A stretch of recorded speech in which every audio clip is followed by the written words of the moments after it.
Good morning, friends. Myself Vishal Naik. Welcome to our YouTube channel Sarokar agri institute. और हम बात कर रहे थे पैथोलॉजी में, जिसके अंदर अपने वीट के डिजीज़ पढ़ लिए थे।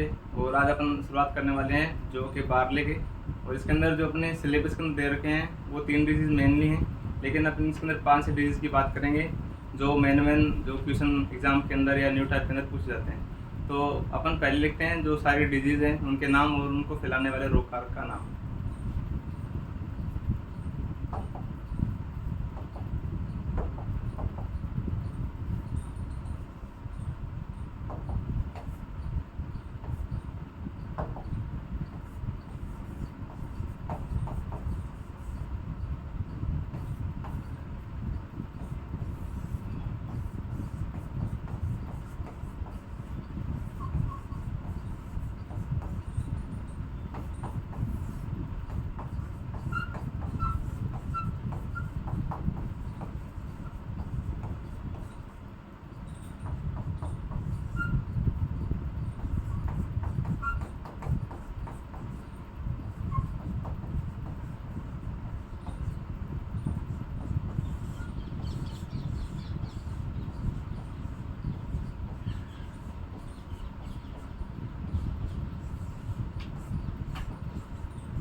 ये तो अपन ने बात कर ली कि बार्ले के डिजीज के अंदर कौन कौन से डिजीज लगते हैं, जिसके अंदर अपन ने 5 डिजीज लिखे हैं। जिसमें पहला है कवर्ट्समट, दूसरा मोलर डिजीज, तीसरा स्ट्रेप डिजीज, चौथा लूसमट और 5वां है पाउडर मिल्क। और अपने जो सिलेबस है उसके अंदर अपने को मेन 3 डिजीज देखने, इसके बारे में अपन को डिटेल स्टडी करनी है, जिनके बारे में अपन डिटेल स्टडी करेंगे।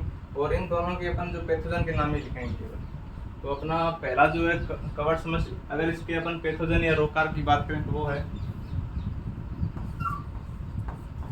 अस्टिलेगो ऑर्डाई।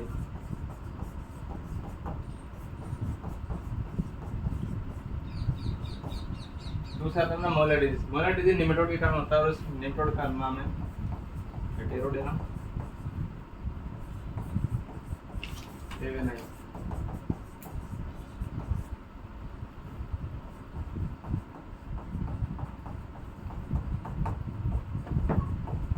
ये निमेटोड है। तीसरा का अपन बात करें स्ट्रिप डिजीज, तो स्ट्रिप डिजीज होती है वो पायरोनोस्पोरा ग्रैमिनीज के कारण होती है। और ये भी फंगस के कारण होती है। तो पायरोनोस्पोरा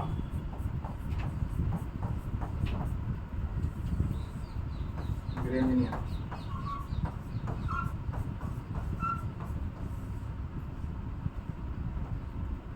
और अपन चौथा बात करें लूसमट, तो होता है अस्टिलेगो न्यूडा।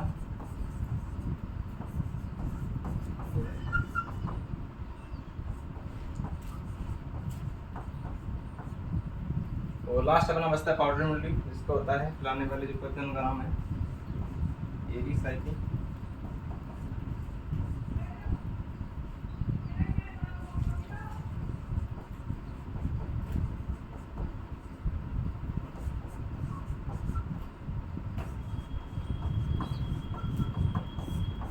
ये तो अपन ने डिस्कशन करनी 5 डिजीज और उनके पैथोजन की बात।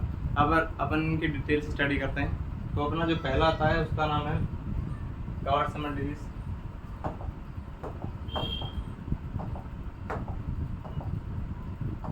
जो पहला डिजीज आता है उसका नाम है कवर्ट्समट।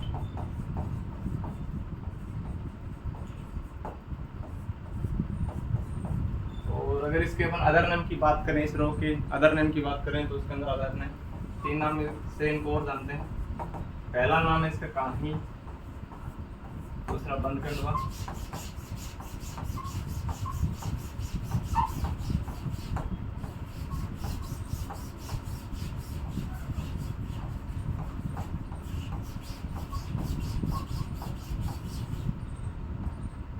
ये तो होगी इसके अदर नेम की बात। इसको अपन भारत के अंदर कान्ही, बंद कंडवा और ढका हुआ कंडवा के नाम से भी इस रोग को अपन जानते हैं। और इसकी बात करें किस प्रकार का डिजीज है, तो ये बाह्य, ये एक्सटर्नली सीड बाउंड डिजीज है। मतलब इस रोग का जो पैथोजन होता है वो सीड के अंदर नहीं जाता, सीड के ऊपर चिपका रहता है और फिर इन्फेक्शन हो जाता है।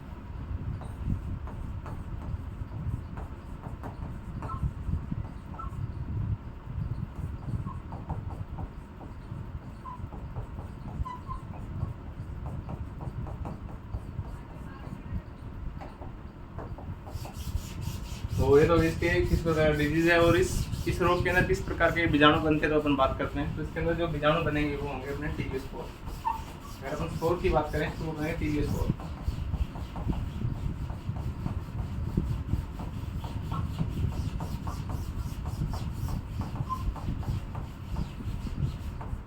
और इस रोग के कारण फसल की जो टोटल यील्ड है उसके अंदर कितना नुकसान होता है उसकी बात करते हैं अपन।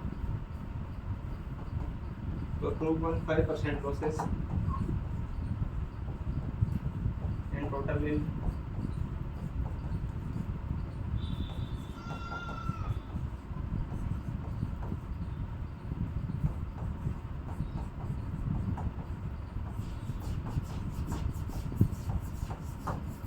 मतलब गेहूं जो बार्ले की फसल है इसके अंदर 2.5% लॉस होता है, वो केवल इसी रोग के कारण होता है जिसका अपन कवर समझ इसका नाम बताया। और अगर इसके अपन पैथोजन की बात करें तो उसका नाम मैंने बताया कि एस्टिला घोड़ाई होता है और यह है कि बाह्य बिजोड़ रोग है और इसमें स्पोर बनते हैं, उनको टीली स्पोर बोलते हैं। और इसके अपन अदर नेम की बात करिए।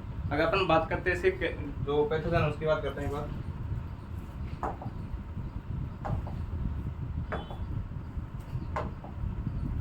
ये तो पैथोजन है।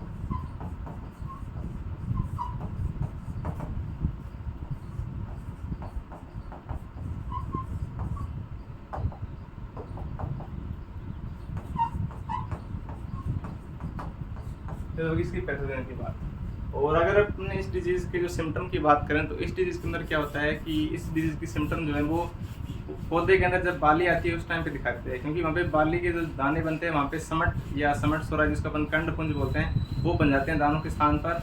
और पत्तियाँ भी इसके कारण क्या होती है, काली और थोड़ी पीली हो जाती है। तो इसका अगर अपन पहले सिम्टम की बात करें तो इस दो सिम्टम है इसके अंदर।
ये तो इसकी जो मेन सिम्टम है अपन किस टाइम पे इसके अंदर लक्षण दिखा देंगे। तो जैसे ही अपन पौधे के अंदर बाली आती है उस टाइम पे जो दाने होते हैं उसके स्थान पर अपने को समट सुराई देखने को मिलती है, जो इस डिजीज का मेन सिम्टम है। और जिसके कारण दाने होते हैं उनके ऊपर ये समट दिखती है, इसके कारण दानों की गुणवत्ता खराब होती है। साथ में इस रोग के कारण पत्तियाँ अपने को जली हुई व पीली दिखाई देती है। और अगर अपन इसके अंदर फुल डिटेल से बात करें तो इस डिजीज में क्या होता है,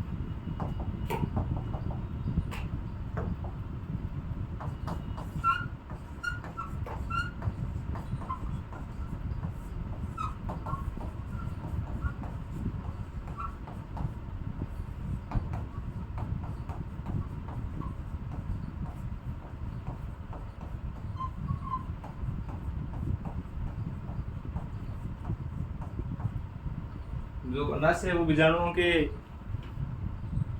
के समूह से भरे रहते हैं। और इस डिजीज के अंदर मेन क्या होता है कि जो कंड बीजाणु बनते हैं जिसके कारण दानों की गुणवत्ता खराब होती है, वो एक सिल्वरी मेम्ब्रेन के कारण, जिसको अपन ने चमकीली कोशिका वाली झिल्ली बोला है, उसके कारण ढके रहते हैं। और जैसे ही वो पहले वो नॉर्मल होते हैं जिसके कारण उसके अंदर टीलियोस्पोर वो स्टोर रहते हैं, लेकिन जो बाद के अंदर वो टाइट हो जाती है जिसके अंदर से वो फट जाती है और जो टीलियोस्पोर होते हैं वो हवा के द्वारा दूसरे प्लांट के ऊपर चिपक जाते हैं और वहाँ पे जाकर इन्फेक्शन फैलाते हैं। तो अगर इसकी हम बात करें तो जो बाली के स्थान पर बाली के सारे दाने,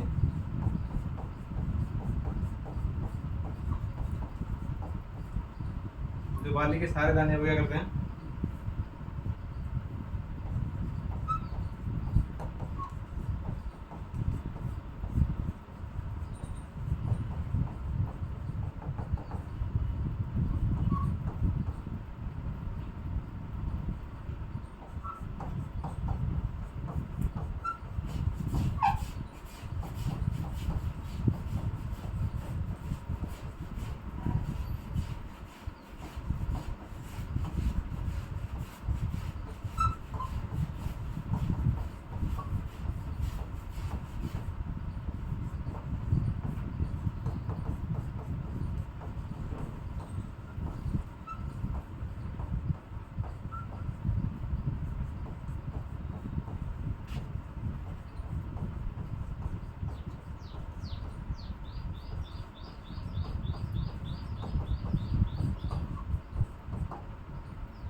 ये तो अपने सिम्टम की बात है कि इस रोग के अंदर क्या होता है कि जो समट सौराई अपने दानों के स्थान पर बनते हैं वो क्या करते हैं, उसके अंदर टीलियो बीजाणु होते हैं और जो एक सिल्वरी मेम्ब्रेन टाइट झिल्ली से बाइंड होते हैं और वो झिल्ली अगर टूट जाती है तो टीलियोस्पोर क्या करते हैं, सारे फैल जाते हैं और दूसरे पौधों पर बिखर कर उनमें भी संक्रमण करते हैं। तो ये तो हो गई इनके सिम्टम की बात, किस डिजीज़ के अंदर किस प्रकार के सिम्टम बनते हैं, किस प्रकार के कंड बनते हैं और इसका मेन सिम्टम कहाँ देखने को मिलता है।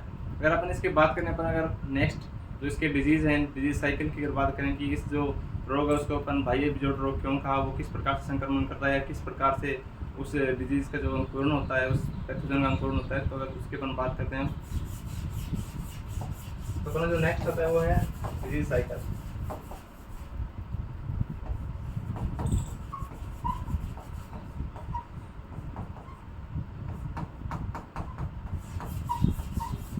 अगर अपन इसके रोग चक्र की बात करें तो अपन ने कहा कि ये बाह्य बिजोड़ रोग है। तो बाह्य बिजोड़ रोग क्यों होता है, क्योंकि इसके जो पैथोजन है, अपन क्या करते हैं अगर सब्ज पौधे के साथ अपन अगर इस कंडयुक्त जो बीजाणु होते हैं उनकी कटाई कर देते हैं तो उस टाइम पे क्या होते हैं कि जो स्पोर होते हैं वो जो दाने होते हैं बारले के इसके ऊपर चिपक जाते हैं, इसलिए अपन इसको बाह्य बिजोड़ रोग कहते हैं। कि अगर इसमें लिखे बात करें अपन कि इसको अपन बाह्य बिजोड़ रोग क्यों कहा है।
ये तो हो गया सिम्टम कि इसको अपन बाह्य बिजोड़ रोग क्यों कहते हैं, क्योंकि जब अपन सबस पौधों के साथ या सबस बीजों के साथ अपन कंड युक्त बीजों की अगर गाई या हार्वेस्टिंग करते हैं तो उस टाइम पे जो कंड बीजाणु होते हैं वो सबस बीजों के ऊपर चिपक जाते हैं, इसलिए इसको अपन ने बाह्य बिजोड़ रोग या एक्सटर्नली सीड बोर्न डिजीज कहा था। अगर इसके बाद अपन बात करें कि किस प्रकार से ये ग्रो होता है, किस प्रकार की कोशिका बनाता है और ये कैसे इन्फेक्शन फैलाता है, तो अपन वो बात करते हैं।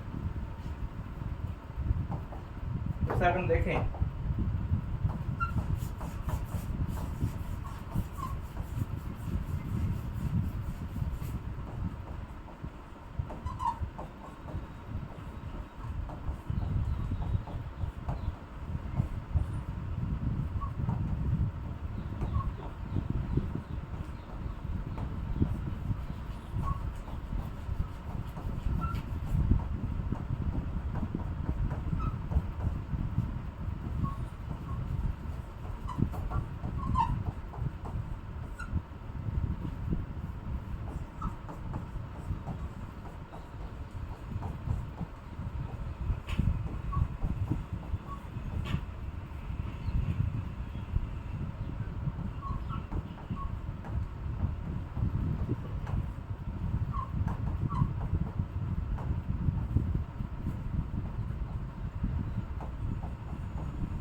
ये तो हुई इस डिजीज के पैथोजन के जो डिजीज साइकिल की बात की। इस रोग को अपन ने भाई जो रोग कहा, क्योंकि इसके जो कंड बीजाणु वो सब पौधों के साथ अगर अपन हार्वेस्टिंग तो उनके ऊपर चिपक जाते हैं, और अगर अपन की बुआई कर देते हैं तो ये क्या करते हैं, 4 कोशिका वाली पराग तंतु बनाकर अंकुरित होते हैं, और उनमें से प्रत्येक और कोशिका एक नुकीली संरचना, जिसको अपन ने इन्फेक्शन थ्रेड, इसको संक्रमण सूत्र का एक धागेनुमा एक नुकीली संरचना होती है, जो बीज के परांकुर के अंदर प्रवेश करके अंडाशय को प्रभावित करती है, और अंडाशय को प्रभावित करती है और अपना वहाँ पे संक्रमण फैलाती है। इसके कारण इस रोग का पीढ़ी से पीढ़ी मतलब अपन नेक्स्ट बीजों के अंदर ये संक्रमण फैलाती है। तो ये होगी इसके डिजीज साइकिल की बात। अगर अपन इसके मैनेजमेंट की बात करें तो उसके अंदर मैनेजमेंट के अंदर आता है अपना इस रोग को अपन कैसे कंट्रोल करेंगे। इसके अपन मैनेजमेंट की बात करें तो इसके अंदर पहला आता है अपना कल्चरल। अगर अपन कल्चरल मैनेजमेंट की बात करें तो अपन ने जैसे बात की कि सीड बोर्न डिजीज है। अगर सीड बोर्न डिजीज इसके अंदर अपने मेनली 2 टेक्निक पढ़ी है, हॉट वाटर ट्रीटमेंट और दूसरा अपने पढ़ा है सोलर ट्रीटमेंट। तो इसके अंदर पहला अपना अपनाएंगे हॉट वाटर ट्रीटमेंट।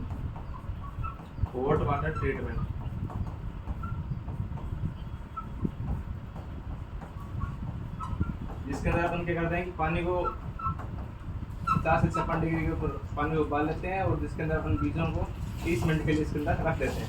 ये तो हो गया अपना हॉट वाटर टेक्निक। दूसरी अपन बात करें अगर उसको बोलते हैं सोलर ट्रीटमेंट। सोलर ट्रीटमेंट के अंदर क्या करते हैं कि अपन मई जून के महीने के अंदर बीजों को 4 से 5 घंटे के लिए बाहर रख देते हैं, जिसके अंदर जो ये इनका स्पोर होते हैं, जो बीजों के ऊपर चिपके होते हैं, वो अपने आप नष्ट हो जाते हैं। तो 4 से 5 घंटे के लिए बीजों को बाहर रखते हैं मई जून के महीने में। तो ये तो होगी इसके कल्चरल मैनेजमेंट। तो इसके अंदर अपन ट्रीटमेंट पढ़े हैं, पहला तो हॉट वाटर ट्रीटमेंट और दूसरा सोलर ट्रीटमेंट। पहले के अंदर अपन 55 डिग्री तापमान के ऊपर जो पानी को गर्म कर लेंगे, और उसके लिए 30 मिनट के लिए अपन बीजों को इसके अंदर भिगो कर रखते हैं। और तीसरे के अंदर क्या करते हैं कि मई जून के महीने के अंदर अपन 5 से 6 घंटे के लिए बीजों को गर्मी के अंदर रख देते हैं, जिसके कारण जो इस रोग के डिजीज के ऊपर या इस जो दाने होते हैं इसके ऊपर जो समट चिपके होते हैं वो अपने आप नष्ट हो जाते हैं। ये तो हो गई इसके कल्चरल मैनेजमेंट की बात। अगर इसके अंदर अपन बात करें रेजिस्टेंट वैरायटी की तो उसके अंदर दूसरा आता है अपना रेजिस्टेंट वैरायटी। ये इसकी प्रतिरोधी किस्म कौन कौन सी?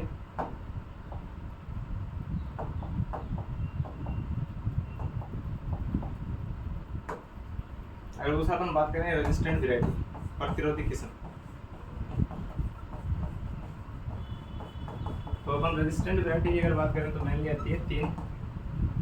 पहले तो इसके अंदर जो आती है अपनी C163, और नेक्स्ट आती है अपनी BJ 13, 14, 24, 26। ये इसके अंदर अपने 2 वैरायटी की मेनली बात की है, जो इसके अंदर रेजिस्टेंट वैरायटी आती है। पहले आती है C163 और दूसरी आती है अपने BJ 13, 14, 24, 26। ये होगी इसके रेजिस्टेंट वैरायटी। अगर अपन इसके केमिकल कंट्रोल की बात करें तो केमिकल कंट्रोल के अंदर आता है अपना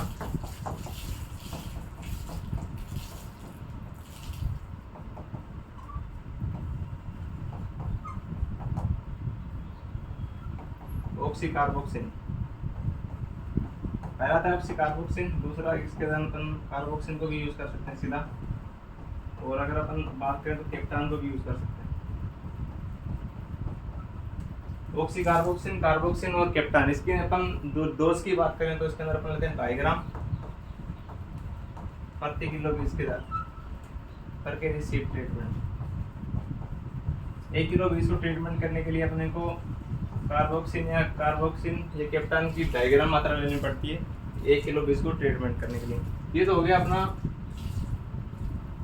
कवर्ड समन डिजीज, जिसके अंदर अपने इसके सिम्टम की बात कर ली, इसको किस प्रकार से संक्रमण फैलाता है, इसका जो डिजीज साइकिल होता है वो किस प्रकार का होता है, और इसका अपन मैनेजमेंट किस प्रकार से करते हैं। अपन नेक्स्ट बात करने वाले हैं अपने जो मोलर डिजीज उसके बारे में।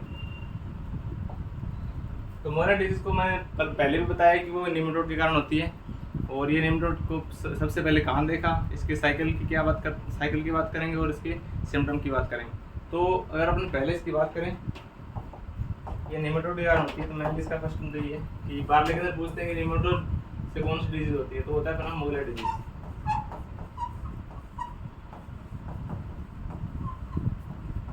और इसके बाद हम बात करें पैथोजन की,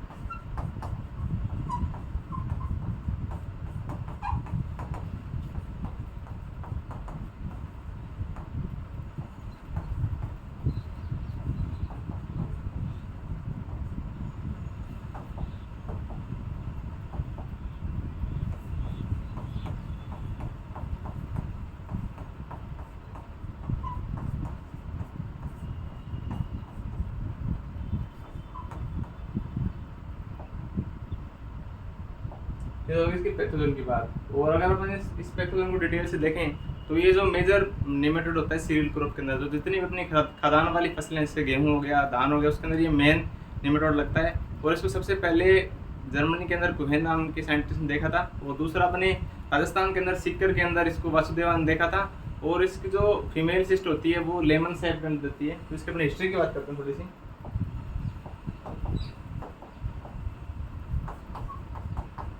अगर इस नेमेटोड की अपन हिस्ट्री की बात करें तो ये क्या है, पहला पता है कि ये मेजर, इसको अपन मैन बोल सकते हैं,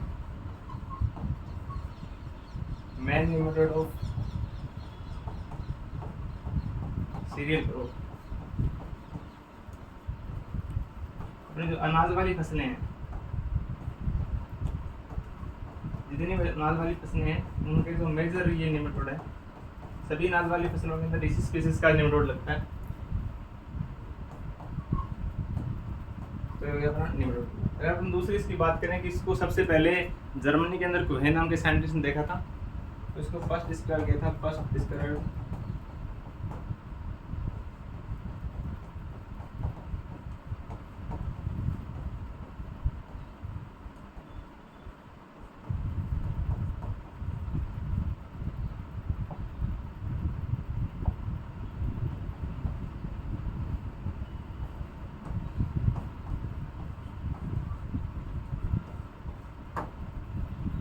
और अपने इंडिया की बात करें तो इंडिया के अंदर इसको वासुदेव नामक साइंटिस्ट ने देखा था, वासुदेव।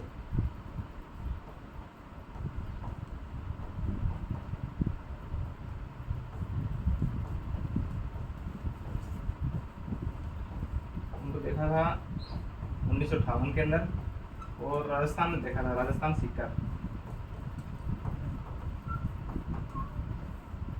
राजस्थान को सीकर जिला, उसके अंदर इन्होंने इसको देखा था फर्स्ट टाइम 1958 के। ये तो होगी इसकी हिस्ट्री की बात। और अगर उनकी नेक्स्ट बात करें, इसकी फीमेल किस प्रकार के अंडे देती हैं और ये किस टाइम पे ज़्यादा एक्टिव होता है, और इसकी कितनी जनरेशन एक साल में कंप्लीट होती है। तो इसके अपन बात करें, इसी जो फीमेल सिस्ट है, मतलब इसकी जो मादा सिस्ट है या मादा नेमेटोड होती है, वो किस प्रकार के अंडे देती है। तो जो फीमेल नेमेटोड है वो देती है अपने लेमन शेप्ड अंडे, लेमन आकार के अंडे देती है वो, इस आकार के अंडे देती है। और इस रोग का जो प्रकोप होता है,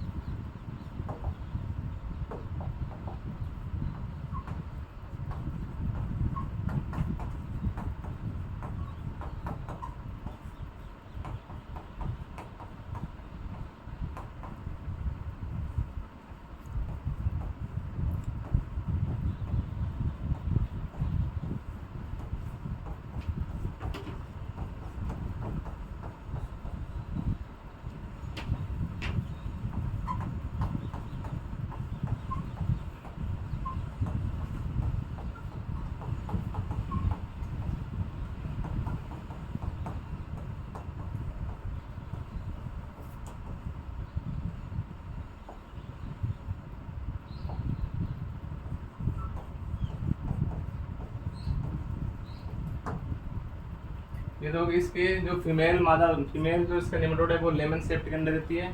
और दूसरा, इस रोग का जो प्रकोप अपने को नवंबर और मई के महीने के अंदर सबसे ज़्यादा देखने को मिलता है। और इस रोग की एक साल के अंदर केवल एक ही, या इस नेमेटोड की केवल एक साल के अंदर एक जनरेशन ही कंप्लीट हो पाती है। ये तो हो गई इसके नॉर्मल जानकारी, इसके हिस्ट्री रिलेटेड। और दूसरा, इसका किस प्रकार ये मतलब किस प्रकार का नेमेटोड है। अगर हम इसकी बात करें सिम्टम की, इसके लक्षण जो पौधे के अंदर देखने को मिलते हैं, तो अगर हम बात करें इसके सिम्टम की,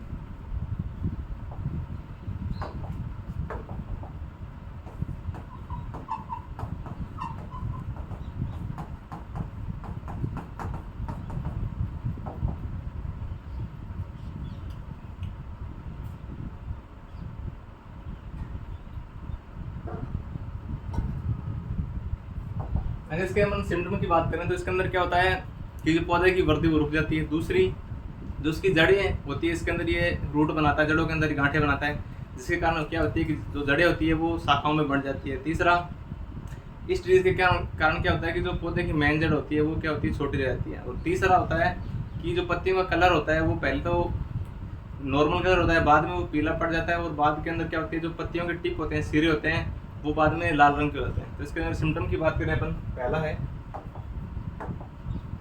तो पहला आता है अपना स्टैंडर्ड ग्रोथ।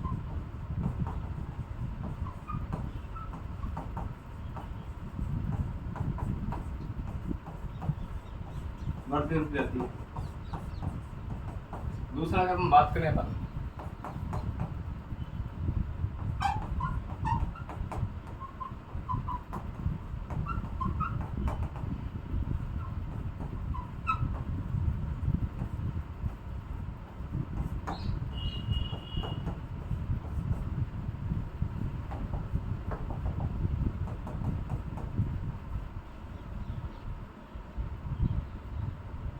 तीसरा अगर हम इसके अंदर अपन जो बात करते हैं उसके अंदर होता है अपना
ये तो हो गया इसके सिम्टम की। अगर ये पैथोजन इसके अंदर डिजीज फैलाएगा तो किस प्रकार के लक्षण अपने को पौधे के अंदर देखने को मिलेंगे। पहला तो क्या होता है कि पादपों की वृद्धि रुक जाती है। दूसरे होता है कि जो जड़ें होती है वो ब्रांचेस में बढ़ जाती है। तीसरा जो उसकी मेन डिजीज होती है, जो मेन रूट होती है वो क्या होती है, छोटी रहती है। और चौथा जो पत्तियां होती है वो पहले बदरंगी से पीली होती है और बाद के अंदर क्या होता है, जो पत्तियों के सिरे होते हैं वो लाल रंग के होते हैं। तो ये तो होगी इसके डिजीज सिम्टम की बात और इसके हिस्ट्री रिलेटेड बात। तीसरा अपन बात करें इसके मैनेजमेंट की। तो इस जो निम्नरोड का अपन कंट्रोल कैसे करेंगे, तो उसके अंदर अपन तीन देखते हैं। पहला कल्चरल देखते हैं, दूसरा रेसिस्टेंट वैरायटी की बात करेंगे और तीसरा करेंगे अपन केमिकल कंट्रोल की बात करेंगे। अगर अपन बात करें इसके मैनेजमेंट की,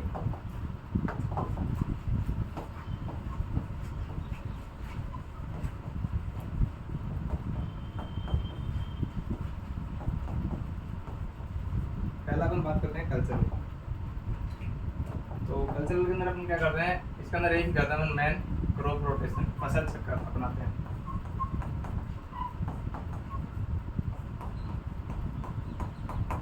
फसल चक्र अपनाते हैं मेनली होते हैं मस्टर्ड के साथ। सरसों के अंदर अपन सरसों के साथ जो अपन क्रॉप रोटेशन चाहते हैं, दूसरा चाहते हैं अपन चिकपी। और तीसरा अपन बात करें अगर क्यूमिन,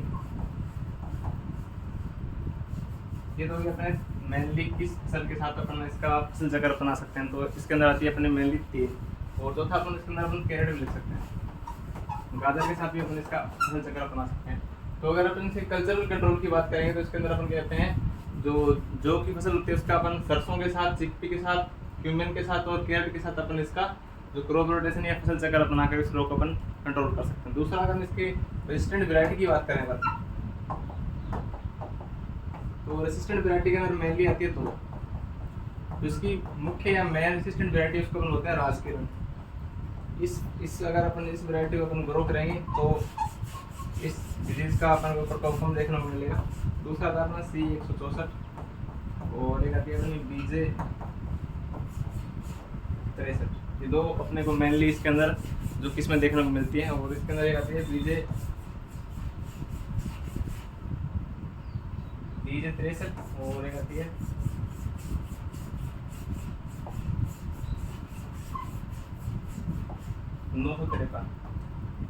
ये हुई इसके रेजिस्टेंट वैरायटी की। और इसके अंदर अपन किस प्रकार से इसका कल्चर कंट्रोल अपनाते हैं। और अगर अपन इसकी बात करें केमिकल कंट्रोल की, तो मेनली ये नेमेटोड के कारण होती है। तो इसके अंदर अपन नेमेटोड का यूज़ कर सकते हैं, जिसके अंदर अपन मेनली दो यूज़ करते हैं। एक तो अपना होता है LD कार्ब और दूसरा होता है कार्बोफ्यूरान। तो अगर इसके अपन केमिकल कंट्रोल की बात करें तो केमिकल कंट्रोल के अंदर नेमेटोड के कारण होता है, इसलिए अपन इसके अंदर नेमेटोसाइड का यूज़ करते हैं। तो पहला था अपना LD कार्ब,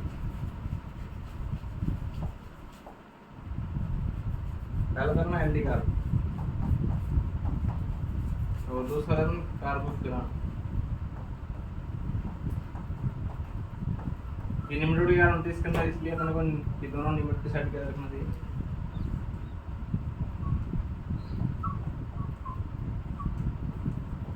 तो हो गई सी केमिकल कंट्रोल की बात। अगर इसको अपन देखें दोबारा तो इसके अंदर मैनेजमेंट के अंदर अपना पहला है चलाएंगे अपन क्रॉप रोटेशन, सरसों के साथ मेनली अपन चलाते हैं सरसों के साथ, ये इसका मेन होता है। और दूसरा अगर इसके अपन रेजिस्टेंट वैरायटी की बात करें तो उसके अंदर आता है अपना राजकिरण, C164, BJ63 और 953। और अगर इसके अपन केमिकल कंट्रोल की बात करें तो उसके अंदर आता है अपना LD कार्ब और कार्बोफ्यूरान। और ये दोनों नेमेटोडिसाइड है, मतलब ये केवल नेमेटोड को ही कंट्रोल करते हैं। तो ये हो गया अपना मोले डिजीज। और अपना नेक्स्ट आता है अपना आता है लीफ स्ट्रिप डिजीज, जो अपना इस सिलेबस के अनुसार लास्ट डिजीज है। तो अपना जो लास्ट आता है उसको अपन बोलते हैं लीफ स्ट्रिप डिजीज।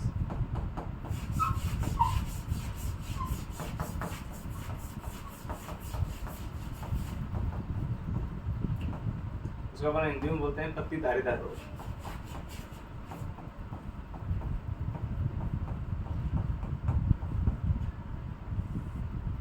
और इसके अपन अदर नेम की बात करें इस रोग को अपन किस नाम से जान सकते हैं। और तो पहला आता है अपना बार्ली स्ट्रिप रस्ट, दूसरा आता है अपना बार्ले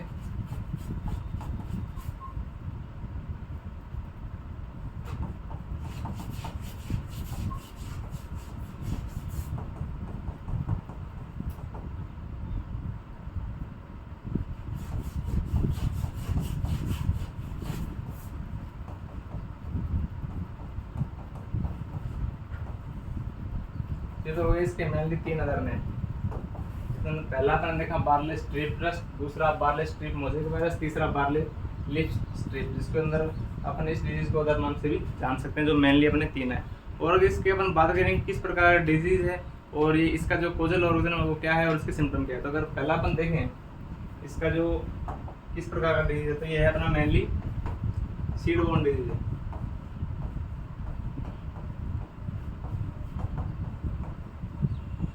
ये हो गया अपना सीड बोर्न डिजीज। और अगर इसके अपन पैथोजन की बात करें रोग कारक तो होता है अपना पायरेनोस,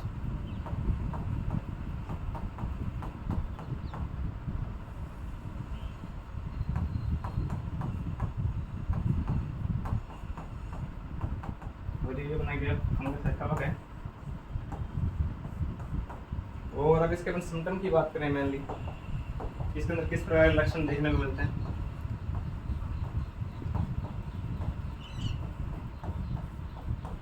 तो इस रोग के अंदर क्या होता है, अपने जैसे नाम से पता चलता है कि पत्ती धारीदार रोग। इसके अंदर क्या होता है, जो पत्ती की लीफ होती है उसके ऊपर अपने को दाने दाने जैसे जंग के अंदर स्ट्रक्चर देखने को मिलती है, जिसके कारण क्या होता है जो पत्तियों की जो अपन देखते हैं तो अपने को अजीब दिखाई देती है खेत के अंदर।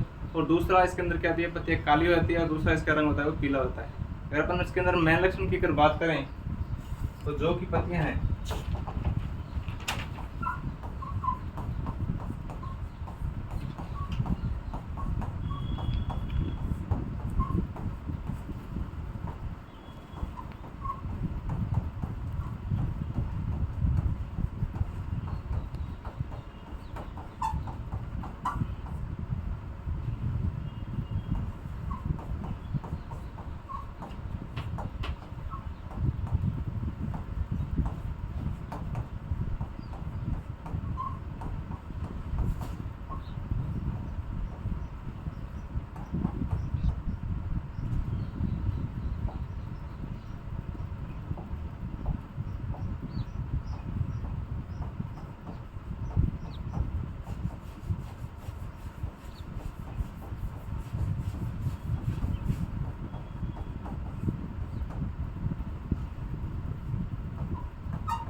ये तो होगी इसके मेन सिम्टम की बात। इस रोग के अंदर क्या होता है कि जो पत्तियों की सतह होती है उसके ऊपर अपने को जंग जैसे दाने अपने को देखने को मिलते हैं, और ये दाने कभी कभी पीले या नारंगी रंग के भी हो सकते हैं। इसलिए इस रोग को अपन दूसरा जानते हैं पीला रतुआ के नाम से। और अपने को ऑप्शन के अंदर पीला रतुआ रोग बोले तो भी अपना ये डिजीज होता है। इसके अंदर क्या होता है कि जी पत्तियों पर पत्तियों के ऊपर रस्ट जैसे दाने देखने को मिलते हैं, और वो दाने नारंगी या पीले रंग के भी हो सकते हैं। इसलिए अपन इस डिजीज को क्या बोलते हैं, पीला रतुआ डिजीज बोलते हैं। अगर इसके अपन अदर जो सिम्टम की बात करें तो इसके अंदर क्या होता है कि पौधे बौने रहते हैं। दूसरा जो इसका हेड होता है वो मुड़ा हुआ दिखाई देता है अपने को, और ब्राउन कलर का दिखाई देता है। और तीसरा जो पत्तियों की सतह होती है वो धारियों के साथ फट जाती है बीज के अंदर, जिससे पत्तियां अपने कटी फटी दिखाई देती है। और इस डिजीज को अपन अगर सबसे पहले नोटिस करें तो जो अपने को इमरजेंस पार्ट होता है, जैसे अपन अगर ईयर जो बाली वाला स्थान होता है वहाँ पे ये सिम्टम मेनली देखने को मिलते हैं।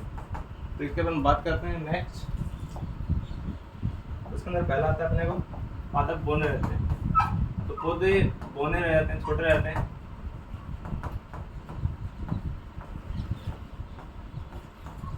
पहला तो पौधे बौने रहते हैं।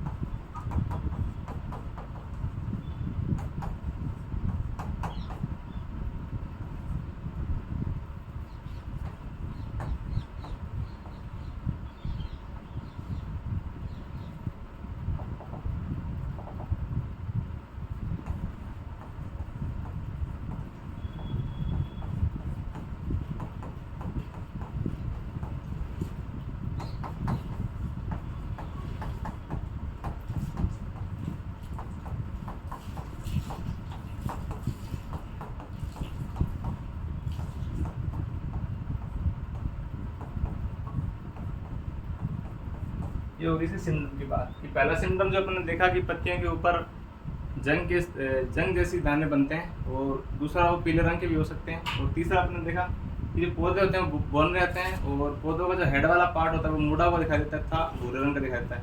और तीसरा क्या होता है कि जो पत्तियों की धारियाँ होती है वो फट जाती है, पत्तियाँ धारियों के साथ फट जाती है बीच में से, जिसके कारण जो पत्तियाँ होती है अपने को कटी फटी दिखाई जाती है।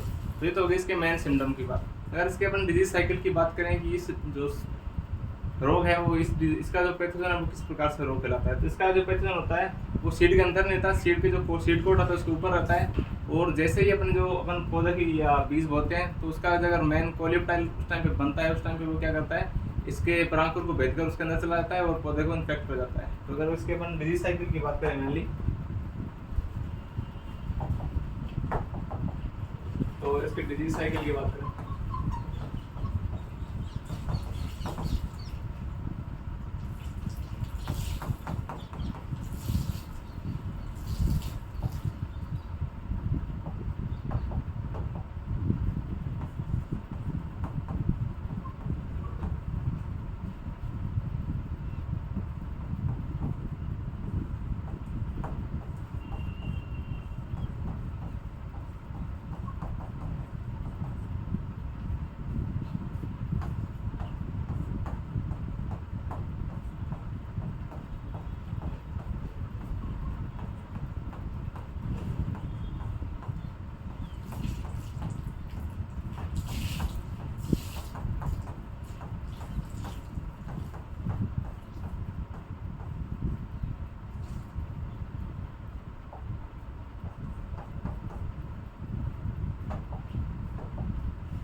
जो है इसका डिजीज साइकिल। इसका जो पैथोजन होता है वो सीड कोट या सीड की सरफेस पे रहता है, और जैसे अपन बीज को ग्रो करते हैं तो इसका जो कोलियोप्टाइल से इससे अपन सीड का पोलियोप्टाइल बनता है। तो ये क्या करता है, इसको भेदकर इसके प्रांकुर वाले स्थान से जो पत्तियां बन रही होती है उसको भेदकर उसके उत्तर के अंदर प्रवेश कर जाता है और अपना संक्रमण फैलाता है और पत्तियों के अंदर जाके ये जंग सी संरचना बनाता है, जिसको अपने रस्ट या दाने के रूप में अपने को देखने को मिलती है। तो ये हो गया इसका डिजीज साइकिल। अगर इसके अपन मैनेजमेंट की बात करें तो इसको सीड बोर्न डिजीज तो अपने मेन देखते हैं, तो एक तो हॉटवाटर ट्रीटमेंट और दूसरा सोलर ट्रीटमेंट। और इसके अपन रेजिस्टेंट वैरायटी की बात करें तो इसके अंदर ट्रेल, मोरवेल, विजेडो 2 ये अपने को रेजिस्टेंट वैरायटी देखने को मिलती है। और तीसरा अगर अपन केमिकल की बात करें तो केमिकल के अंदर कार्बोफ्यूरॉन और अपने को कार्बोक्सिल 2 देखने को मिलती है मेनली। तो अगर इसके बाद मैनेजमेंट की बात करें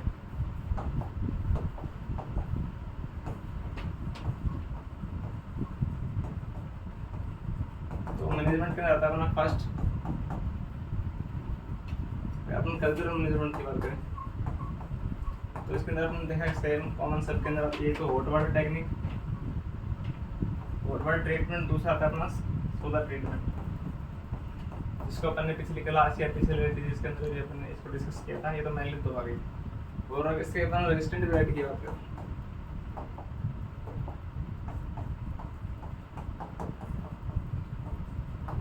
तो उसके 2-3 आती है, एक ट्रेल, मार्बल,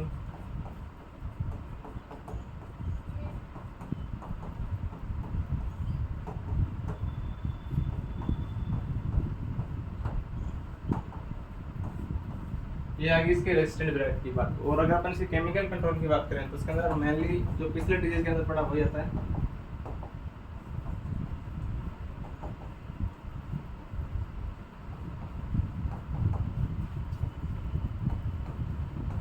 कार्बोक्सिन या कार्बोफ्यूरॉन।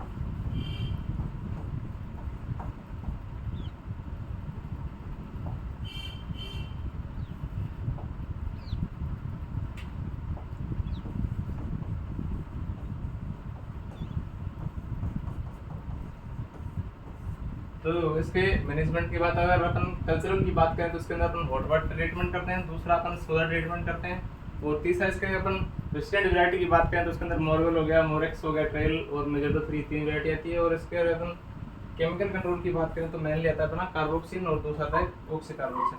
ये हो गया अपने मेनली जो अपन ने बात की थी बार्ले की डिजीज, जिसके अंदर अपने 5 के कॉजल ऑर्गन देखे और 3 का डिटेल से अपने स्टडी की, जिसके अंदर अपने सिलेबस के अंदर 3 थे।